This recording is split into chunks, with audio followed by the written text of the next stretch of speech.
విశాఖలోని సింహాచలంలో గిరి ప్రదక్షిణ మహోత్సవం ఘనంగా జరిగింది. సింహాచల గిరి చుట్టూ 32 కిలోమీటర్లు లక్షలాది మంది భక్తులు గిరి ప్రదక్షిణ చేస్తున్నారు.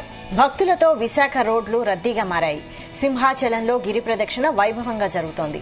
బుధవారం మధ్యాహ్నం 2 గంటలకు సింహగిరి దిగువన ఉన్న తొలి పావంచ నుంచి ప్రారంభమైన ఈ ప్రక్రియ 32 కిలోమీటర్ల మేర సాగిన తర్వాత నేడు మళ్లీ తొలి పావంచాకు చేరుకోగానే ప్రదక్షిణ పూర్తవుతుంది.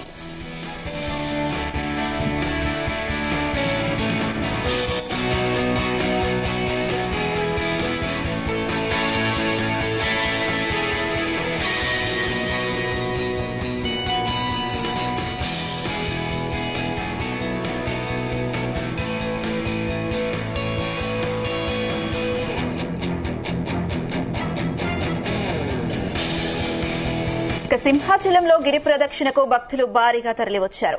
నేటి సాయంత్రం వరకు గిరి ప్రదక్షిణ కొనసాగుతుంది. అయితే రోడ్లు భక్తులతో కిక్కిరిసిపోయాయి. గిరి ప్రదక్షిణ కారణంగా వెంకోజిపాలెం వద్ద ట్రాఫిక్ జామ్ అయింది. గంటల తరబడి ముందుకు కదిలే ఛాన్స్ లేక ఎక్కడి వాహనాలు అక్కడే నిలిచిపోయాయి. హనుమంతువాక నుంచి మద్దలపాలెం వరకు ట్రాఫిక్ జామ్ అయింది. ప్రణాళిక లేకుండా ట్రాఫిక్ మళ్లించడంతో వాహన రద్దీ ఏర్పడింది. ఈ ప్రభావం నగరంపై పడింది. తొలి పావాంచ వద్ద పలుసార్లు భక్తుల తోపులాట చోటు చేసుకున్నాయి.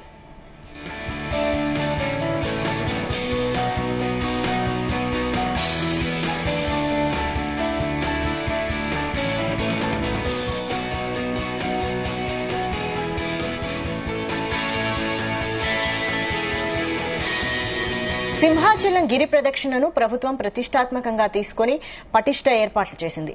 భక్తుల కోసం ప్రత్యేకంగా ప్రతి 200 మీటర్లకు ఒకటి చొప్పున తాగునీటి పాయింట్లు ఏర్పాటు చేశారు. 6 కంట్రోల్ రూమ్లు ఏర్పాటు చేసి 5 చోట్ల పబ్లిక్ అడ్రస్ సిస్టమ్, 32 వైద్య శిబిరాలు కల్పించారు. భక్తుల సౌకర్యాలను దృష్టిలో పెట్టుకుని 50 ఉచిత బస్సు సర్వీసులు నడుపుతున్నారు.